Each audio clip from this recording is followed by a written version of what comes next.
we're into the last month of the year. Can you believe that? December.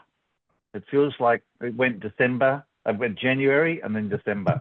This year has flown. I hear them say that the older you get, the faster time goes, and I have to say it feels like that's pretty true for me. So anyway, today we're going to talk about goal setting. As we get into the end of the year, this is the time of the year where people typically, start thinking about, firstly, their achievements. I mean, Thanksgiving in the US is a wonderful time to step back and sort of think about how did the year go and what happened and who am I grateful for and what did I achieve? Maybe what did I miss? And that sort of provokes us to get into the planning zone, I guess, for 2025, the year ahead, to sort of go, okay, well, what is this year going to be? Is it going to be, if it's going to go as fast as 2024, how do I make it really matter? And, how do I do that in a way that works for me? And maybe the goals that I've had before I achieve, if you haven't, and then maybe line up some new ones. So what we're going to do is talk about that from an ID perspective, because the question that people always say to us, how do I use my ID? Would it apply here? Would it apply there?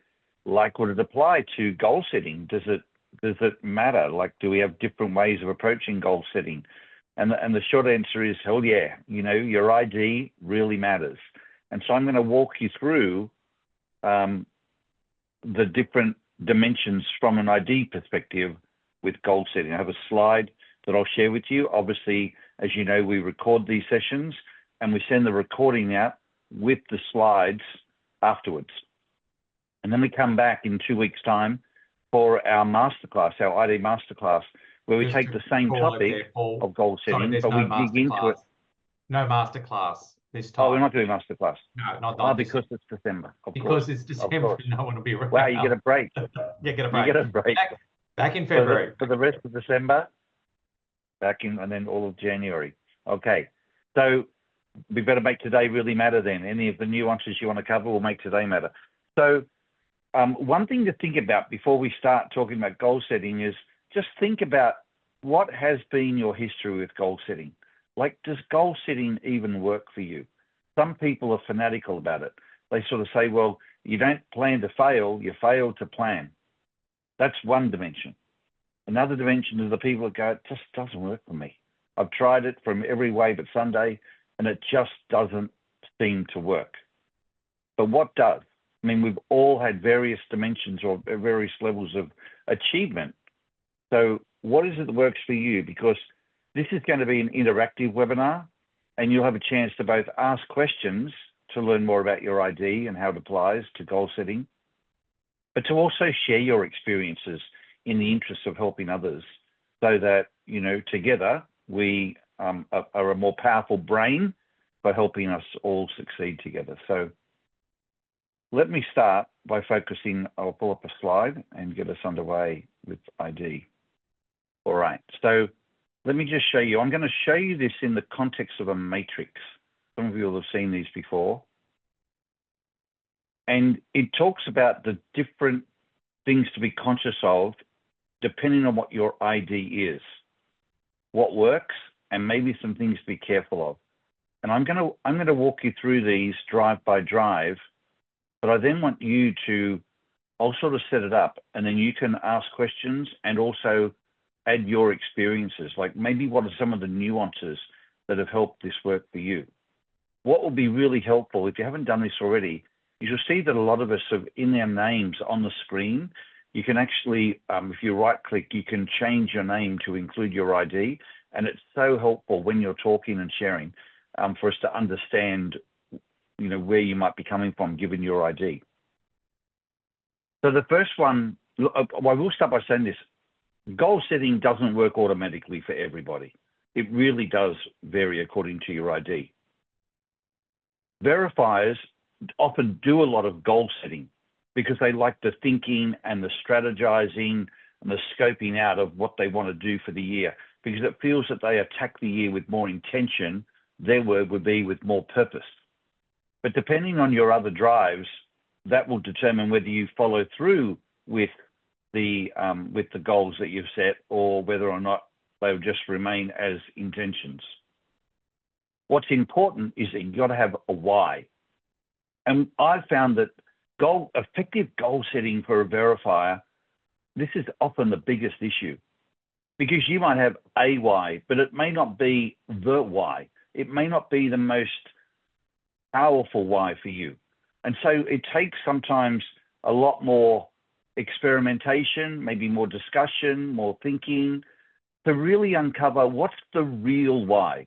So a simple example, you might want to lose weight, and you might say, well, my why is because I want to fit into my clothes. I want to look better. There's clothes I can't wear right now that I would like to be able to wear. But that may not be a strong enough why. It may be that another why is to prove somebody wrong. And I've seen people do this, where somebody says, you wouldn't be able to, or, you've never done it before, like something where they make some comment. I remember one lady lost a lot of weight one time because somebody came into a car wash and they said, whose keys do these belong to? And the car washing guy said, oh, it was the really big fat lady. It was her car. And she said, no one's going to call me fat ever again. It was in Phoenix, Arizona. I remember it. And she lost like 45 kilograms. So sometimes, what I'm saying is she might have had a why, and I'm sure for many years she had a why, but was it the most powerful why? Sometimes it takes a doctor to say to you, if you don't do that, you're going to die. Or, something else is going to be limited. You're going to end up with diabetes. Some other deeper medical reason. So uncovering the why that motivates you is often where the nuance is for the verifiers. Sometimes it's comparisons. I remember one time thinking that I was earning a good income and I had my goal set to earn, a bit higher in income the following year. This is back like 35 years ago. And I found out that one of the other people in the business who I thought that I was better than, he was earning like 20 grand a year more than me. And I'm like, damn it, I'm going to make that money. If he can make that, I'm going to make that money. And so a comparison is a good way to get a why, a deeper why as well, like doing more comparisons, because that motivates verifiers. The thing to be careful of are shoulds, because shoulds are a really negative form of motivation if you're a verifier. Like we have so many, well, I should do it. It's I should lose weight because I should, and give up smoking and retire because everyone else is retire, or whatever it might be. I should strive to advance my career because it's what I should do. And shoulds are not a very positive purpose motivation. So I might stop there to let you ask questions or even contribute to either validate or, query what I've been sharing. Anyone, particularly if you are a verifier. I can give you some commentary, Paul, if you like. I don't know if you can hear me. Emma. Yeah, I think you're right, because just on the exercise front, I've kind of said, look, I want to get, do exercise just to get fit, not to lose weight, but more to get fit. But only last year, I think, we're still in this year, or in August of this year, I did a bone density scan, and I found out that I've got osteopenia, which is like one before osteoporosis. And that, I think, scared the living daylights out of me. So now I'm like so on it, you wouldn't believe. I'm like going to the gym and I'm doing weight training and resistance training through Pilates. So that's been sort of my most powerful why, I guess, instead of going, I just want to get fit. Yes. What a great example. And that's why, even though we say, I've got the other words there of making it a priority, is it solving a problem, get some metrics and so on. But the most powerful one, I think, for verifiers is actually finding the deeper, more meaningful why. And that's a great example, Seema. Thank you. Anybody else?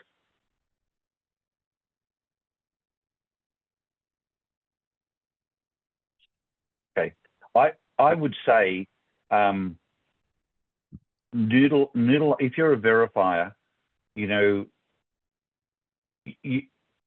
when you've hit the right why when it stirs you emotionally, and I think seeing your example of that is a great example. Like you even in the way you describe it, your whole emotional state changes.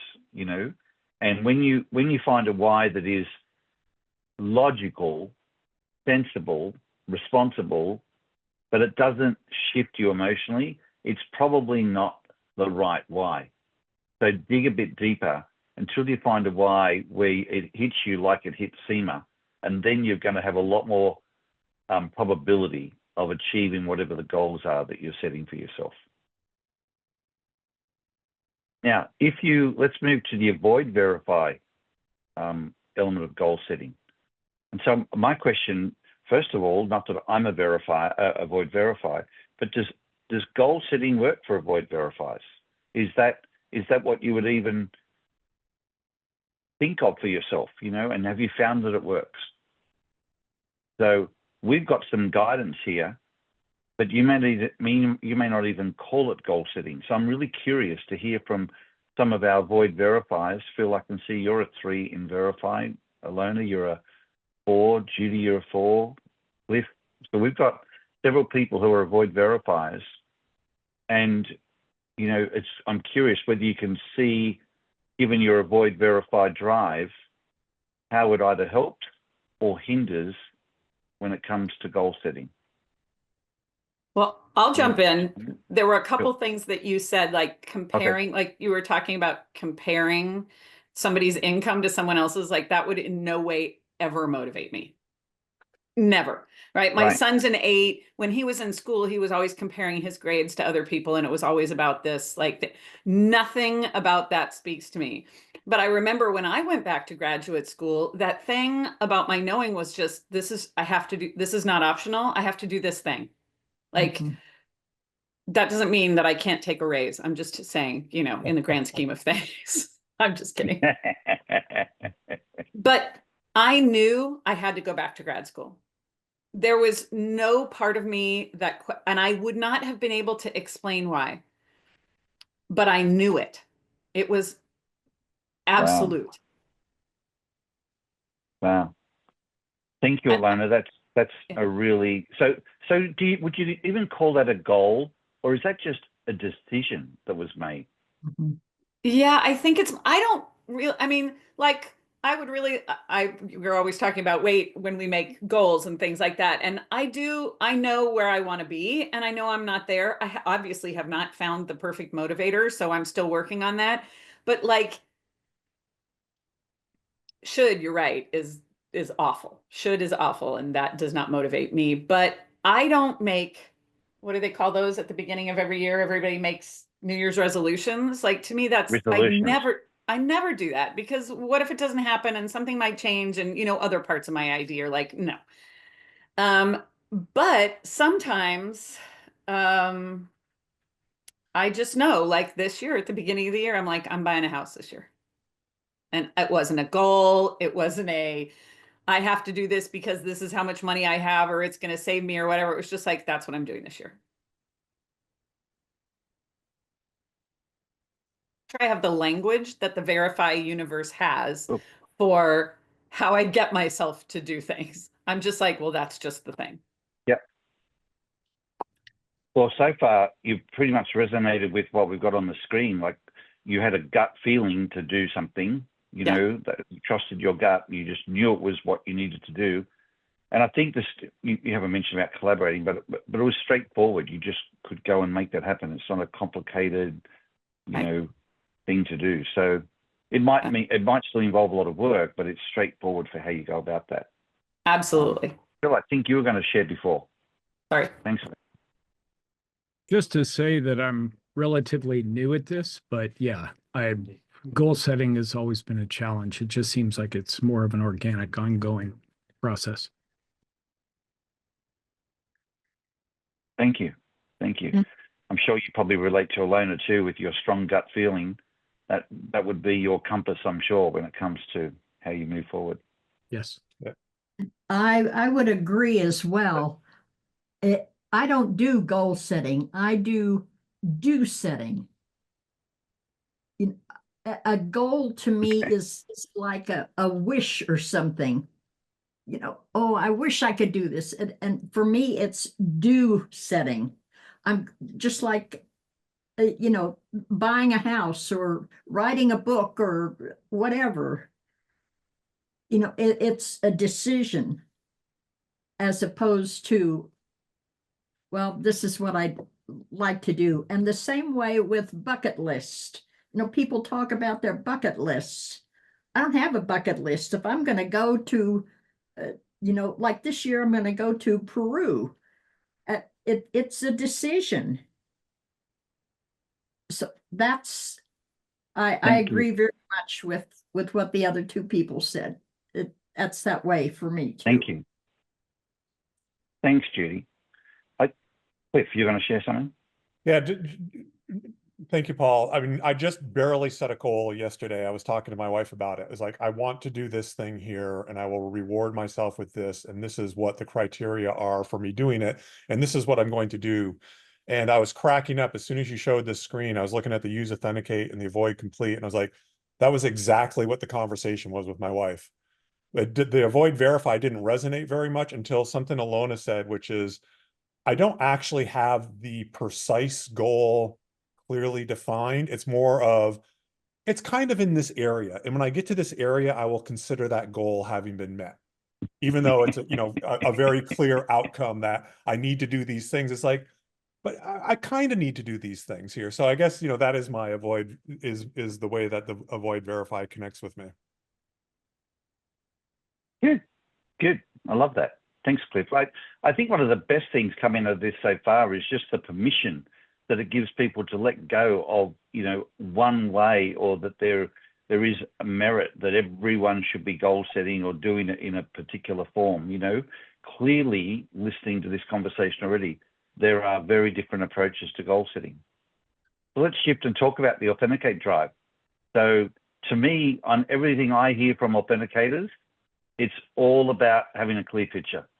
It's got to be a clear picture, and Cliff, maybe you can elaborate in a second on what you were talking about yesterday, but starting with a clear picture, it starts and stops there. But once it's clear, what I've found is the minute you go from thinking it to verbalizing it, the verbalizing is like the trigger that provokes it into action. Because if you've said it, you've now got to make it authentic and make it become reality. So that's huge. I find once you do that, although we've got down there taking action, the taking action is almost automatic if you verbalize it. It just sort of flows on. So I've added the point about identity, because I find identity as a real, what's the word? Vulnerability isn't the right word, but like, what gets in the way of the picture becoming reality is if the identity you have of yourself doesn't match what you're saying the picture is. So, and I don't want to keep using the weight example, but I've had people who will want to lose weight, but they don't truly believe that they are either worthy of, or that who they really are is a fit and healthy person. And although they can have a picture of where they were some time ago, if they don't have the identity in themselves of what it is they're trying to achieve, the identity that does exist becomes like a thermostat that will ultimately pull them back to their truth being the identity they have of themselves. And look, there might be a better way to word that as for authenticators. Maybe someone can speak to what I'm talking about, of where you found this thermostat principle, impacting how you shape your life. But I found it to be really true for people I've worked with previously. Yeah, I want to speak to it. I can't say that I've successfully accomplished it, but you can talk about a persona. I think, okay, what is my persona? What is the image? Yeah. Yeah. that I want to bring to the table. And there's always that tension with the goal and the self-image or the picture, the persona that may not quite be in line with that. So that's really interesting. That's hard. That's deep stuff. That's hard work. It is deep, but where it comes from for me is when I've had people who have had a clear picture and they have verbalized it, and then they start taking action, but it comes undone. What gets in the way? And it's only through, to your point, Denise, a deep conversation where they feel safe that the truth either comes out or somehow we figure it out. But I've found that this thermostat idea, to your point, persona or identity, there's something in that. Yeah, that's good stuff. I've had people who have lived in locations that were like upmarket locations, but they came from very working class, history. And although they did it for years, in their bones, they felt like they didn't really belong because the picture they had of themselves was as a working class person. And so ultimately they would lose money, move back to that location. There was something about this internal thermostat and the picture that it had deep within their almost cell structure. So if I share this in case, as an authenticator, if there's something that you might be struggling to achieve, there could be something about identity relevant to what's getting in the way. Otherwise, notwithstanding that, I think the clear picture is so powerful. Once it becomes clear, I mean, this offsite that I've just been in with a lot of authenticators talking about driving a transformation, they said the problem we have, we're not motivated, Paul, because we don't have a picture of what it looks like. And over the course of 2.5 days, we built a clearer picture. I'm not saying it was crystal clear and colored in, but it was a clearer picture, and the motivation was, the shift was incredible. And they said at the end of it, it was all about, we have a clearer picture now.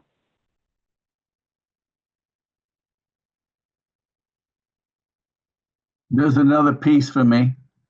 It's got to be done. Since there's no planning, it just has to be done. And this is a thing that I want to deliver for whatever the range of reasons. And I don't really know what the identity part means. That doesn't land anywhere. But the idea of me seeing me in it, like that, and I've found that I can change the language to get there. Like I used to say, I can't play the piano, can't play the piano. Then I started saying, I can't play the piano yet. And I was using that to teach other people. And then I started to change the language around it. And before I started losing weight, I actually started calling myself, and my daughter and I were playing around. I said, well, you call me Mr. Trim Man. And I was signing my emails to her, Mr. Trim Man. And so I changed the language. So in that sense, it fits with what you're saying. But for me, I was picturing me being that thing. Once I say it in the emails, I tell everyone or something, I can't be phony about it. Now I have to live up to that, right? So be aware of a authenticate that says they're going to do something but never speaks about it anymore. They're kidding themselves. I wish you hadn't said that last sentence, because I was like, yeah, I haven't told anyone that I'm trying to get in shape, because I'm like, oh, what if I don't? But it's what part of what's keeping me from doing it. You're welcome. Yeah, thanks. What's that thing? The truth. Well, at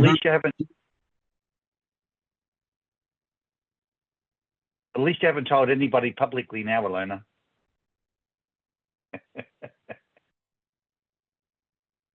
Can we come back to what you said there, Greg, about, say, learning to play the piano? So you can change the word to yet. I can't play the piano yet. But what made you then actually do it? Thanks for reminding me. There's another piece to this. I think it's more my down complete, but when I hear these things, I'm hearing other drives speak when we speak, then it has to be easy to do.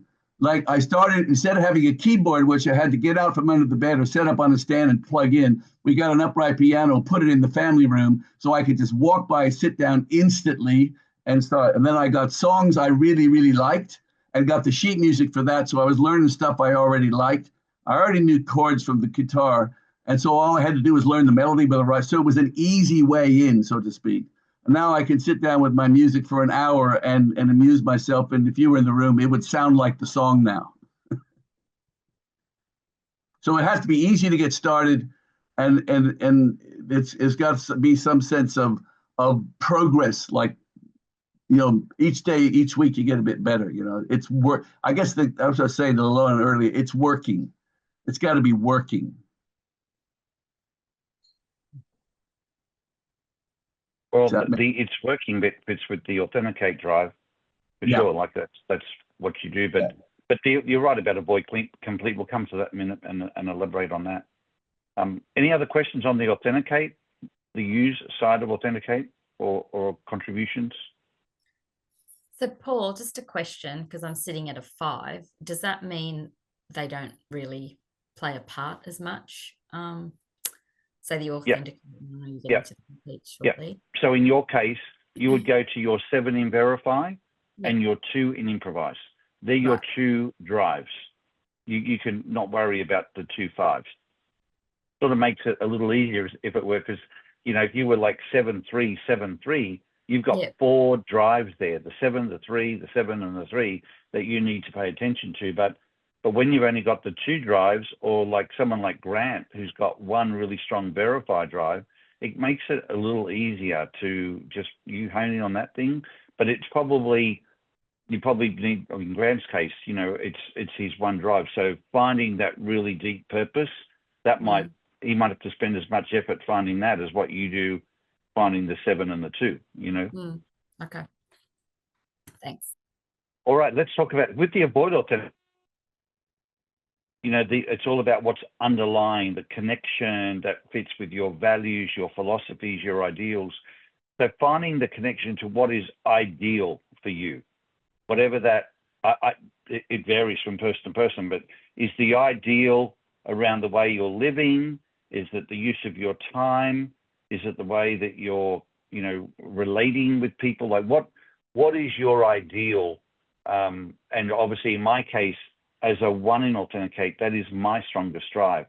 So goal setting for me starts with what are my ideals and what would be ideal in that situation, you know? And even if it's impossible or theoretical or just seems over the top to other people, it's got to have a sense of being the ideal outcome for me to get motivated to go after it. What I find is when I start doing something and it's just the doing, then I lose the motivation. So I'll give you 2 examples. I know people who have studied something, like studied massage therapy, for example, and the studying of it and the perfecting of it, the mastering, becoming a great massage therapist, high motivation. And once they arrive at that place and they're doing it now for the sake of doing it, it's just so boring. But if somebody then walks in with a problem with their hip or their back or their neck, or there's another purpose now to doing the massage. It's not just a massage so that I feel good. You know, I'm just trying to give myself some me time, so I thought I'd come and get a massage. That is of no motivation. But if there's some deeper underlying, you know, meaning for being there, then that's motivational. I had a second example, now it escapes me. Anyway, that's what's needed for the avoid Authenticates. And so the first step is understanding what are your underlying values, principles, ideals, and then thinking about what you want to do, what would be ideal.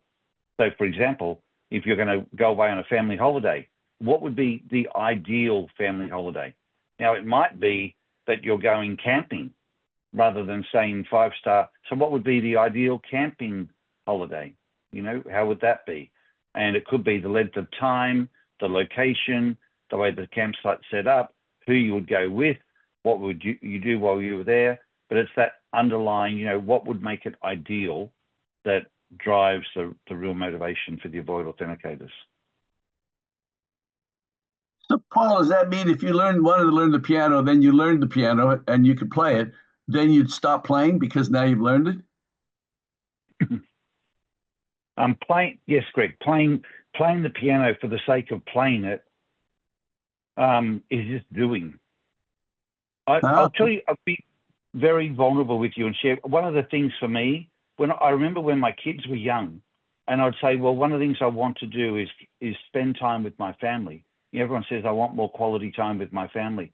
I remember being in the pool, playing with my children, but all I was doing was playing with them and thinking, like, this is just doing. This isn't, I just want to get out now. Like, and I remember thinking for so long, I wanted to have the time to play with the kids. So I'm finally here, I'm in the pool, playing with them in the pool. I just want to get out because it was just doing. And it had no motivation for me. And it was a really shocking experience because I was finally doing what I'd been striving to do. And the minute I arrived there, I wanted out. And I've had that feeling all my life. Wow. Yeah. There is always got to be some other underlying sort of energy stirring as opposed to just being present for the sake of being present. But can I just challenge that just a tad? I don't think you're actually being all that present because you're missing those things that the kids are doing. And why isn't that going deeper and deeper in the pool? It's like you're at a party and in that party you're going, I wonder where the next party is.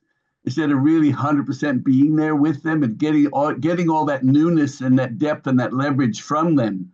I'm having trouble getting this. I'm not trying to be mean here. That's one of the most deep things you've said to me for a while. It's like because I feel a sadness in a for like that you can't be in that moment because it's you're missing something else.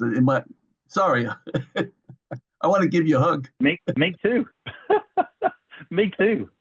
Like it's we all have our, with our IDs, we all have our superpowers and we have our burdens. And I feel like for me, one of the burdens that I, take with me with the way that I'm wired is the concept of being present and truly being present. Yeah. And I always find I don't disappointment in there as well, Paul. It's like it's not quite what I imagined.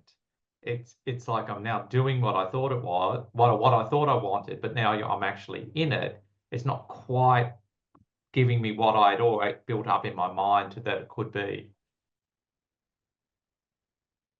Yeah. Yeah.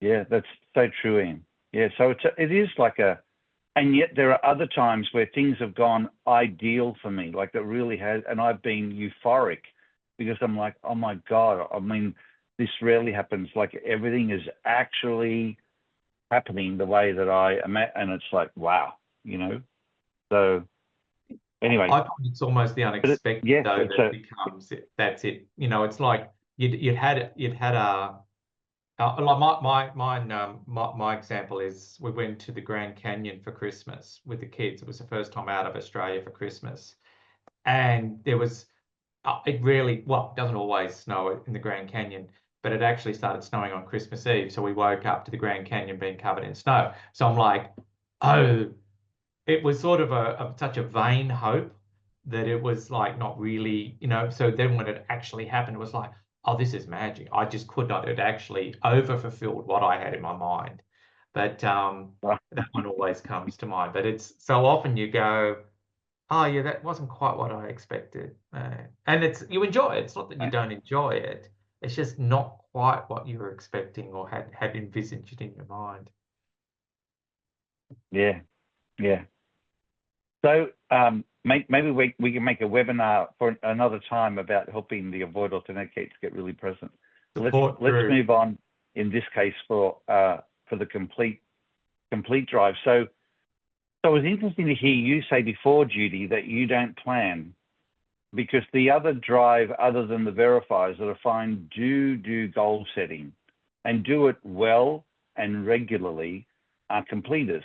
They'll often have their, at least they'll have their list and things that look like plans, and they do have a sense of how the planning for it all to come together, goals to achieve the next goals, you know. What I find interesting is they are the people that have the plans, or actually the two things, although they need plans, often they don't have plans and goals.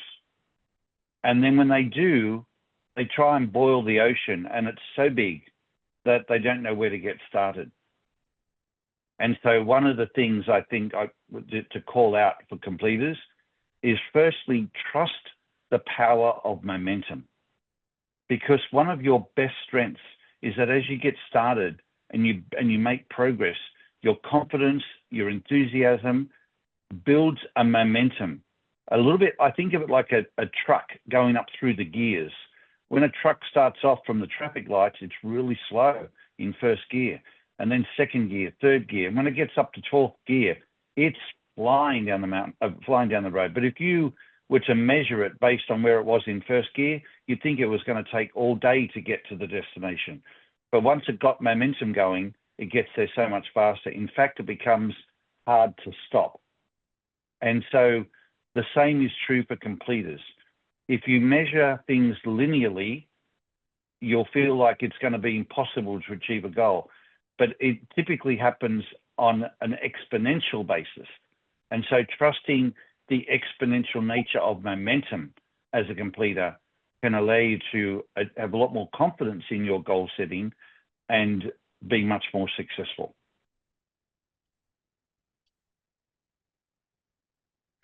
And one of the things that helps me is staying connected in my mind to the outcome of what I'm working toward.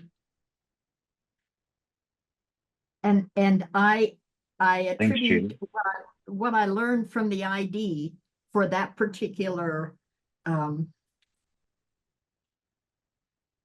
awareness, we'll call it. Yep.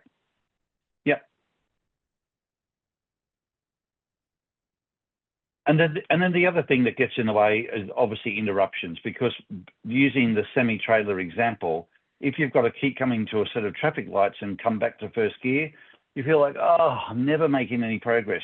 Because as using, again, staying with that metaphor, if you know that your engine is capable of covering that distance in a certain amount of time, it becomes so frustrating when your stop start. You can't make the progress that you know you're capable of making. So if you want to achieve your goals, finding a path, which is a bit like choosing a road with no traffic lights, so that you can go up through the gears, get that momentum happening. And it might mean that you're on the highway is longer than one with traffic lights, but if it allows you to get to 12th gear and not stop, you'll probably get to the destination faster.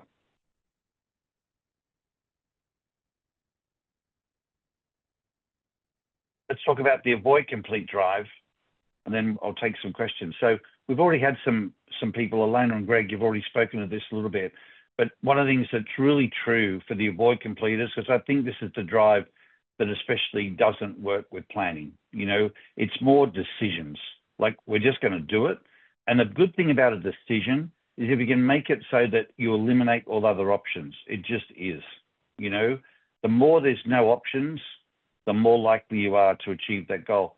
So one of the best ways is to take the action immediately to pass the point of no return. Like if you're talking about, well, I have a goal to do a trip with my family. That might be the goal.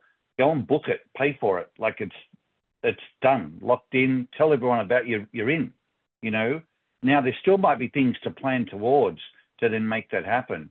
But the actual eventuality of it, you've already sorted that out by taking that first step. And that's what I call the one thing. What's the one thing you could do that if you did this, it's going to be achieved? Using Alona's example before me, she might say, Or the one thing is, if I said this publicly, like, then it's game over. That's why I'm not going to talk about it. But I know if I talk about it, yeah, I have to do it, right? So what's the one thing? And the challenge might be finding the one thing. But when you find it, it's like the thing. I remember that movie City Slickers, and the guy was some people may not remember that movie, but they were talking about, what's the one thing I've got to do to have happiness in my life? And the guy's, that's one thing. You go, tell me the one thing. And what he was getting to was, it's one thing. It's one thing for me. It's one thing for you. It's one thing for somebody else. It doesn't matter. It's going to be different for all of us, but it's one thing, you know. Finding that one thing is the key. It's a bit like finding the why for the verifier. Finding the one thing for the avoid complete is the thing. Greg, you said before with the piano, like it could have just been as simple as saying, the one thing is put the piano right in the lounge room so it's there and I can just walk past it every day. If I did that, I can't forget that playing the piano is what I wanted to learn to do. So guess what? I learned to play the piano. The one thing might have been putting sheet music there, or, you know, finding a music score that I could play and learn quickly. It's the quick win that works. Like, what's the one thing that would make the difference for you? That's the key for those of you who are avoid complete.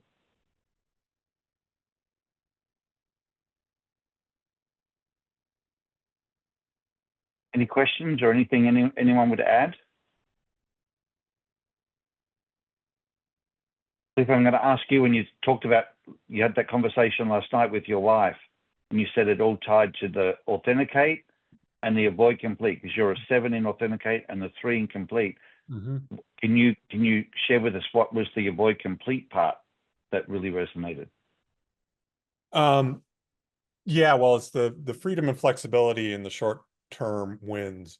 So the goal is, I decided that I wanted a new guitar and I do not need one.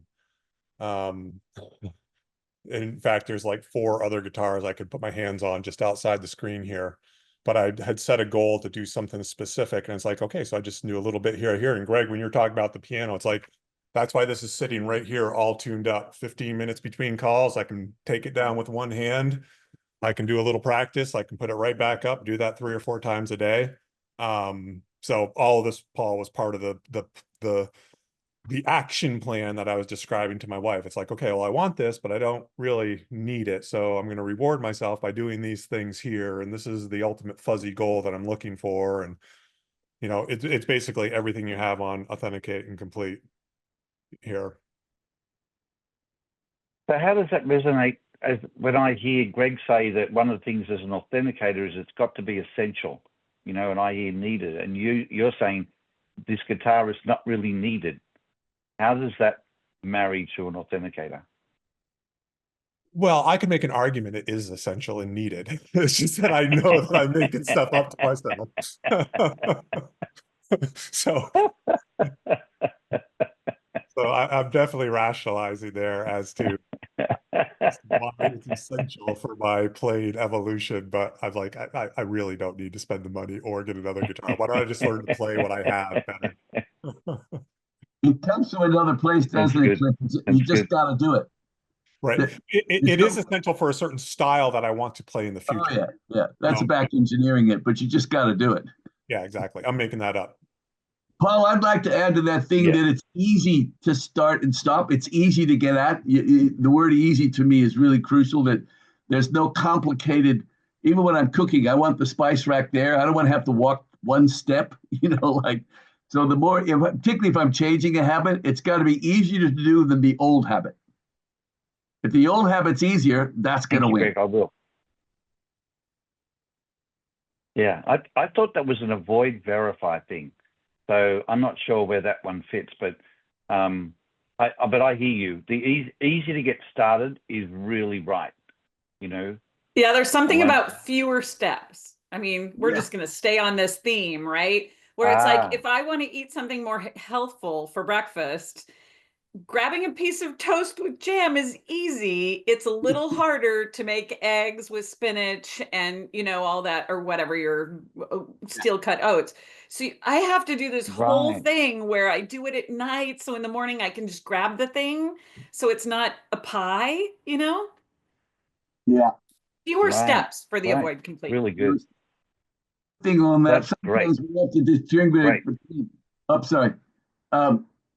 There's an easy and a hard to every job. And sometimes you put the hard up front so it's easy when you really need to do it. So you go, I'll sew that, I'll iron that, so that when it's time, boom. But if you put your easy up front, you probably won't do it later because the hard part's at the end. Well said. Let's just slow that down a little bit, because you might have just hit on something really huge there for the avoid completes that have struggled with goal setting. And you just, what I heard you say was, if you've got something like that or a whole bunch of goals, you want to start with the hardest one. Is that what you're saying? Okay, every task has got an easy and a hard to it, the setup for it and so forth. So let's say, for example, at nighttime, you take your clothes off and you just throw them on the ground. That's the easy, right? The hard parts, they got to be picked up, put in the laundry, then they got to be ironed and all that. So if you can do that ready, then in the morning, you got your easy, put it on, right? But if in the morning you've saved it up, that's the hard now. Oh, shit, I got to iron this. Oh, no, where's that sock? Now you've made yourself, you're going to be running like a scolded cat. So I've got to the point where I play this with a colleague of mine, and I said, where'd you put your easy, right? And so it's ironic that we would actually look like we're planning, but it's so we can have our easy later. Does that make sense? Yeah, so it does, but the subtlety is the easy is connected to the hard. It's not that there's like 12 tasks and you do the hard and then eventually number 12 is easy. You're actually doing the hard so that the other end is easy. The payoff's easy. You want the payoff to be easy, not the setup. If the setup's easy, you're going to have a hard payoff. The surfers always say, yes, but what's also key? Say again? What's also key, Greg, what's also key is that you're staying focused on the easy. Like when you're putting your clothes away at night or getting them organized, it's not just that. You're doing it in contemplation that there's a morning that will be easy. That's what makes it easy to do the hard. Right. Yeah, I never thought about that, but you're right. My intention it's setting me up. I go, this isn't hard. Just do it. Keep going.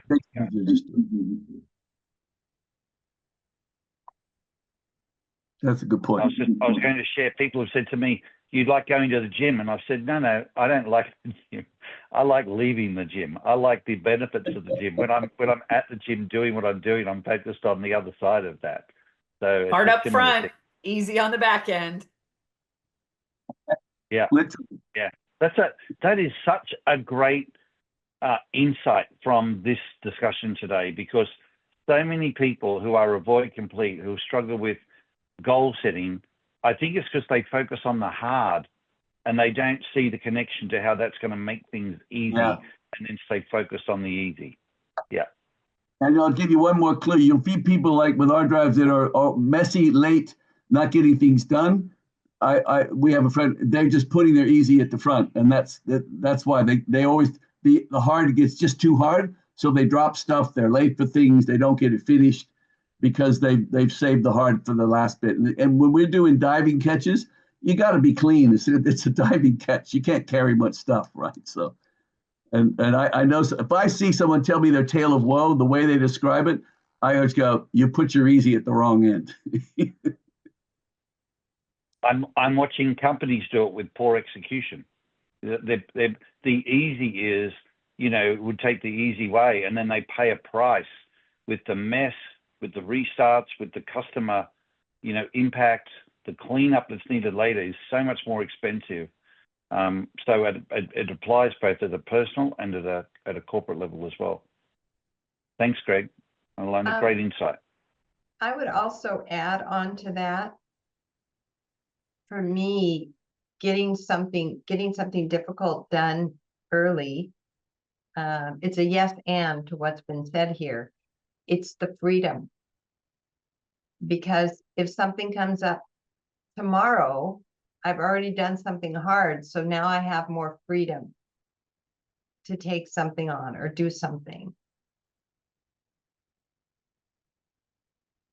I'd say that's freedom means space. What's that? Does freedom mean space? It creates more space. Mm-hmm. Okay. Thanks, Pam. All right, folks, let's move on to the improvised drive and talk about how goal setting works for improvisers. This is another one where it's not automatic to me that, you know, oh yeah, goal setting fits. What is true is that goal setting, it can excite the improvisers. The idea of having some rainbow to chase, some big, you know, shining thing that you want to go after as an achievement is the wow factor of that. Like, imagine this. And it's in the imagining and the impact and the wow factor that breathes a lot of oxygen into an improvised person. Even if they don't achieve it, the thought of it, the imagination of it, the possibility of it, that's really exciting. But that's more an envisioning of something than it is goal setting per se. It's like having the envisioning first. And then you might need to say, right, if that's really true, now I need to set some goals or some wheels in motion to get towards, to make that envisioning become a reality. But it's the envisioning that's got to, I'll add that word in, it's the envisioning that has got to happen, and it's what builds the excitement for the improviser if they're really going to go after a goal. So a goal that sounds obligatory, like saving money, losing weight, you know, cleaning something up. I've got a goal to clean my garage up, you know, that's like, ugh. Where's the, imagine the possibilities in that. But if there's something impressive, exciting, high impact, the wow factor, that is a much more enticing energy that you need to have. It's like the wind under your wings to achieve whatever the goals that connected to that then become. What will flatten you, two things. One is obligatory goals, like goals that you have that don't have that oxygen in them are just things. And then negativity, like whether that's from other people, from your own self-talk, or just the environment you're in, will just suck the life out of you with achieving any of your goals. So what's important here for the improvisers to get out of, you know, where you are, if you feel stuck and you want to achieve something way more exciting, having people you can do the envisioning with, who not only do it with you, but really believe in you, breathe confidence into you, help build it even more. That envisioning piece is so important. That's like the why for the verifiers, or the one thing for the avoid completes. The envisioning and the energy that you get from that and then can retain that is so key. And that's why you need the positivity around you to make sure that no one pricks your balloon. From there, you could maybe do the goal setting, or from there, you might just take the action. But the more you're committed, and that's why that word, the more you commit, it's a bit like eliminating options. The more you commit, however the commit is for you, saying it, paying the money, you know, making the phone call to activate it, whatever it might be, once you commit, away you go. But first, you need to have the wind under your wings from that envisioning excitement phase. That must be why the yet, we're saying yet at the end of a negative sentence works, because we're going, oh, I don't have enough clients so far. I haven't enough clients yet. So far, yeah, I have trouble with that. Well, in the past, like it gives this glimmer of hope to this drive that says not done yet. You know, there's still a possibility, even if it's slim. I find those little words, yet, so far, in the past, just to be such a liberating thing that frees off the can't do out of it, you know. Good words, Greg. Thank you. Thank you. Can I just throw in, I think that also helps with the avoid improvise as well, the yet and so far, but for a different reason. It's we're not dismissing, you know, what the problems are, what the risks are and all the rest of it. We're acknowledging that it's there, but then we're also giving us something to move forward towards. Because I think sometimes with the avoid improvise, it's like if we hear, oh, that's really easy. We're like, well, no, you're not addressing what the real issue, you're not seeing the real risks and things like that. Whereas if someone said, oh, okay, that's yes, yet, then that gives you that opportunity to go, okay, I address the risks, then we get what we need. So so I think it works as both ways, but for different reasons. Great points, Ian. Great points. And, you know, something I'm noticing from all the work I'm doing with transformations with Avoid improvisers, there's something about acknowledging reality. Like to come in and talk about the hope, the possibility, you know, the new frontier of what we're going to do with the transformation. They can go there, but they have to start from a place of, can you admit our reality? Can you acknowledge the pain, the struggle, the frustration, the confusion that we're experiencing right now? If you ignore that, we feel like you're not connecting to where we are. And you're asking us to take this like total leap of faith. But if you acknowledge and you start from where we are, it's like meeting us in our reality, we can come with you on the journey, but there's got to be an acknowledgement of our current state reality. That I'm learning that myself. Like that's a recent insight. Would you say that's true for Avoid improvisers? Absolutely. Because I think that the thing with the Avoid improvise, if we feel that it's not, it hasn't, as you say, hasn't been acknowledged, you're just almost dismissive of it, and it actually can, I think, can shut down on it. Whereas if you acknowledge it first, then we can go, okay, right, this is what we're dealing with, and now how do we make it better? Yeah. So it really does work. I think from my perspective anyway, from an Avoid improvise. The other thing, I know we're almost out of time, easy goals that don't involve a struggle and a toil, I find are not motivating to Avoid improvisers. Like, and this is the irony of this is they can say, but it's hard work. It's like, yeah, but that needs to be like that for you to actually be interested in it, motivated by it. And it's the struggle. The struggle of it is what makes that particular goal really fulfilling. So some people can say, why do I always choose the hard way? It's always me that does the difficult work or whatever. It's like, yeah, because that's what motivates you. Seema, I don't know whether you might relate to this. You're a 2 in improvise, but it's like, you know, you can even lean in and want to do it, but this is where some of that acknowledgement, you don't need to have your name in spotlights, but will people at least acknowledge, you know, that's where that appreciation becomes meaningful, acknowledging the struggle and the toil that it might have taken, as opposed to just, that was easy, you know. A lot of times people don't even realize. Yeah, I think I can. I think the harder it is, the more connected I am when it comes to trying to achieve a goal. And I think it's also because I feel like you have a baseline to go from, you know, do you know what I mean? Something that you can measure because you kind of know what it was like, the sort of the as is, and then that could be your verify kicking in as well. Yeah, but it's so interesting. I see it in sports examples where people say, you know, of all the wins that we've had, it was it was the game where we had to fight and fight. We had to dig deep. You know, that's the victory that's more meaningful than the easy victory. Yeah. And that's so important to goal setting for the Avoid improvisers. Yeah, it's kind of. So guys, we're right out of time. Sorry, Seema. We are right out of time today, and out of respect for your, I want to just thank you all for being here. Obviously, it's our last webinar for the year, so thank you for all your support through 2024.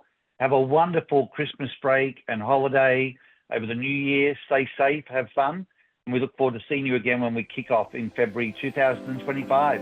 Take care, everybody.